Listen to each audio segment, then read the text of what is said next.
Grace, and today I'm doing a Q&A because I recently reached 3,000 subscribers, which is so cool. Oh my gosh, I don't even know how to, that's just so cool, so I don't really know how to say it. I'm kind of bad at expressing my feelings, but I'm so thankful and so happy. Thank you so much. So I thought, you know, I'd do a Q&A so you guys can get to know me better and get to know my reading styles and habits a little bit better. So let's get started. First questions I'm answering are from my Instagram. Okay, so the first question is, which book was the first one you have ever read in your life? I literally do not know the answer to that because I just don't remember, but I remember the first book that I read that made me fall in love with reading, and that was The Bad Beginning by Lemony Snicket. Yep, I really loved that book, that whole series, and that was the series that made me start reading a lot. Next question is, how much do you spend your time reading on an average day? Of course it depends on like what I'm doing that day or what I have going on, because I have school and I also watch my niece and nephew a lot. So it depends on the day, because there's some days where I don't read at all, and then there's some days where I do nothing but read. But I always like to give myself at least 2 hours of reading every day. But yeah. Next question is your top 5 OTPs. Okay, I don't really know how to put them in order, but I'll just say the ones that I really like. Okay, so I like Warner and Juliet from the Shatter Me series, Katie and Damon from the Lux series, Will and Tessa from the Infernal Devices trilogy. We like Cleo and Magnus from the Fallen Kingdom series, and of course my number one is Ron and Hermione from the Harry Potter series. Next question is, how tall are you? And I am a whopping 5 feet. Yep, I'm a giant. Question is, would you prefer all books to have the same color spines or different? Different. I like the way my shelves look with different spines, because I feel like if they're all the same, that is really, really boring. Next question is, what are your favorite books? Okay, favorite books. Stolen by Lucy Christopher, Vicious by V.E. Schwab, Maybe Someday by Colleen Hoover, Hopeless by Colleen Hoover, Days of Blood and Starlight by Laini Taylor, and then like favorite series, Harry Potter, The Infernal Devices, The Mortal Instruments. I have lots. The next question is, who is your favorite booktuber? I do not have a number one favorite because all booktubers, like, I just love all of them, but off the top of my head, I really like Laini. I always say Ginger from Ginger Reads Laini, but her name is Laini. It's just because of her name, but Laini from Ginger Reads Laini, Lindsay from Lindsay Ray, Michelle from The Wizarding World of Books, really like her channel, Reagan from Peruse Project. As I said, I watch my niece and nephew a lot. This is my nephew. His name is, what's your name? Say Jamie. Jessie from Jessie the Reader, Rachel from Rachel Stewart. Just like basically every booktuber. I love them all. They are awesome. Are you a fast reader or a slow reader? Depends on the book. But usually, I'm neither fast nor slow. I am in the middle. How do you get out of a reading slump? And the way I get out of a reading slump is I just don't read, because when I force myself to read, I always just don't like the book as much as I would have if I wasn't forced to read it, or I didn't force myself to read it. So yeah, I just don't read, and then when I go like an extended period of time without reading, I'm just like, I need to read right now. And then I'm out of the reading slump. Next question is, how old are you? And I am 18. Is, have you ever read a book that completely changed your attitude to something? Yes, of course. I mean, every book kind of changes a little bit something about me, but books in a whole, they make me less judgmental, because I can't count the number of books that I've started and I just didn't like the main character for some reason, but as I continued to read, I got an understanding of why they are the way they are, so I could appreciate their character more and really love them. And some books that I've started out hating the main character, and by the end of the book I loved them. So that's kind of how I view people, because they're not that different. Like, I may not like a person at first because they do something that I just don't understand, but if I learn more about them and get an understanding of them, then I like them, I guess. I don't really, if that made any sense. There's that. And then something specifically, Looking for Alaska by John Green, there's a quote in it. What was the quote? It's in my quote journal, let me get it. I quote John Green. People I thought wanted security. They couldn't bear the idea of death being a big black nothing, couldn't bear the thought of their loved ones not existing, and couldn't imagine themselves not existing. I finally decided that people believed in an afterlife because they couldn't bear not to. And I remember after I read that quote, I was just like, it hit me and I was like, wow. Like, you know, maybe that's the case. Because I grew up in a Christian family and the idea of God not existing was like, what? Or if someone didn't believe in God, I'm like, you're stupid. But in my mind, God, not believing in God was like this awful thing. And so when I read that, that just like opened up my mind to it. And I still believe in God, but I am not 100% God is real and, this is the way this is, because I don't know. And I definitely am not denying anything or anyone's beliefs because I was not alive back then, or, who am I to know what is what? So I guess that quote just made me realize that no one has a solid answer to religion or belief because there is, like, nothing is set in stone. So I don't know if that made any sense, but there's that. Next question is, if you could marry any character from any book, who would it be? Ron from the Harry Potter series and Warner from the Shatter Me trilogy, because I love them so much, and it's so funny because they're completely opposite, but best of both worlds, guys. The next question is, would you ever consider becoming an author? Maybe.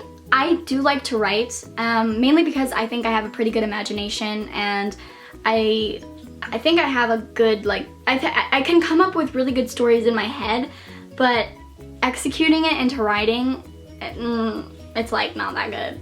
So I don't know, I think it'd just be more of a hobby. I really like this question, and that is, do you see yourself still loving YA 10 or 20 years from now? Or do you think you'll be one of those readers who believe that reading YA as an adult is silly? Yes, definitely. I think reading YA is just so fun, and I don't think that you should limit yourself with any book, no matter your age, because at my librarian at my old high school, she was what, like 50 maybe, and she read YA like it was her day or her job, and she loved it, and I loved talking to her about it, and she told me that her mind was still, like, in her mind she was still young. And I think that that's how it is maybe when you get older. You always are like I was talking to my mom the other day, and she's like, I still feel young. In my mind, I'm still young. So I feel like, it doesn't matter how old you are, you like what you like. This question is, what's your favorite contemporary? I don't have a single favorite, but I like Stolen by Lucy Christopher, maybe Someday by Colleen Hoover, Hopeless by Colleen Hoover. I mean, they're not, I guess they could be standalones, but yeah, Eleanor and Park by Rainbow Rowell. I always say her last name weird. But yeah. Next question is, why and when did you become vegetarian? If you guys didn't know, I'm vegetarian, and I became vegetarian like 2.5, 3 years ago. And the reason at first was because I was on a huge health kick, and I was like, meat's not that good for you, so I cut it out of my diet. And then I was on the internet one day, and I was looking up the hashtag vegan and vegetarian on Tumblr, and it popped up all these documentaries and all these articles and speeches, so I watched and I read a lot of them, and it opened up my mind to, like, not only is this beneficial for me, but obviously for the animals you're not eating and the environment. And a lot of people are like, oh, one vegan, one vegetarian, they don't do anything for the planet, or for animals, it's just one person. But it does, because statistically one vegan or one vegetarian can save up to 50 cows a year. Like one. So one person can save up to 50 cows a year. It's because of the laws of supply and demand. Obviously, if not as much meat is being bought, not as much meat is being made. So a lot of people are like, oh, if we don't eat these animals, they're gonna overpopulate. But that's not the case, because we make the animals. So yeah, I'm not super great at like explaining it, but I will link a really good speech down below, and it's called The Best Speech You'll Ever Hear by Gary Yourofsky.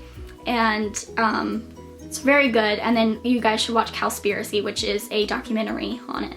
So I'll link those below. Okay, moving on to the questions on YouTube. And this one is asked by Michelle from Wizarding World of Books. She's super awesome. I will link her channel down below because I think you guys should check it out. The first question is, your fave places to shop non-book related. I only shop at Forever 21 and H&M because I mean, H&M is kind of expensive, but Forever 21 is not expensive, really. I mean, not the stuff that I buy, because I really rarely ever buy like a shirt over $20. But yeah, just there. That's it. The next question is, what do you like to do when you're not reading? I love watching films. Me and my friends go to the movies and we watch like every single film that's out. And me and my friend McKenna, we are just like the biggest film critics ever. And we like decipher the film and we're like, this is what's good, this is what's bad, this is what's it meant, and that's fun. And then I'm also, for school, I'm majoring in theater arts and like production. So I love acting, so I like looking up scripts and learning scripts and practicing.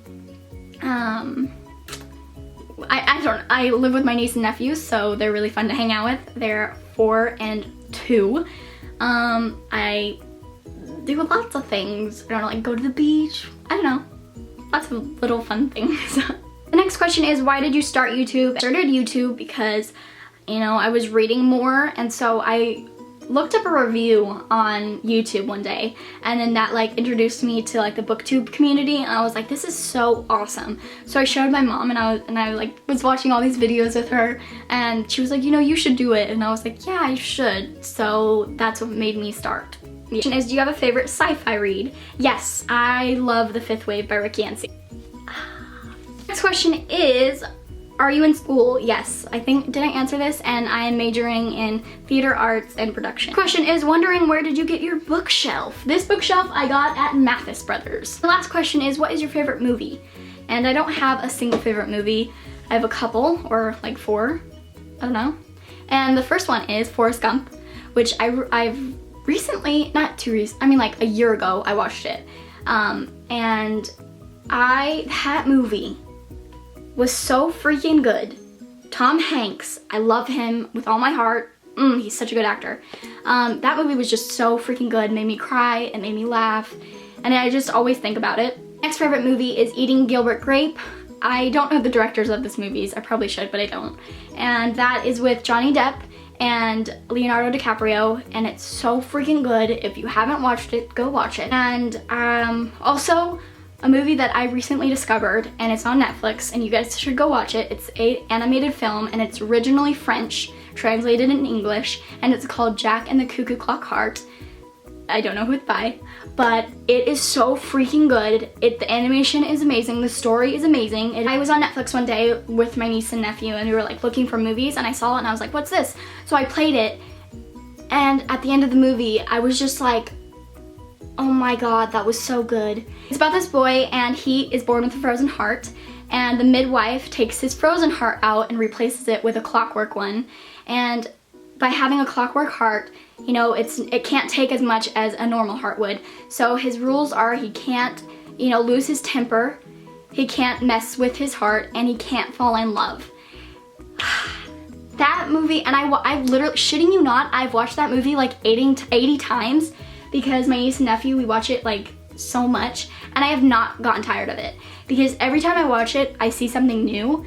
And if you haven't seen it, go watch Jack and the Cuckoo Clock Heart on Netflix. So that is the end of the Q&A. I hope you guys, you know, got to know a little bit more about me, and I hope you enjoyed it. So if you did, comment down below and tell me, or just, you know, comment down below anything, and we'll have a little talk or whatever. So awkward. Thank you guys so much for watching, and I will see you in my next video. Bye.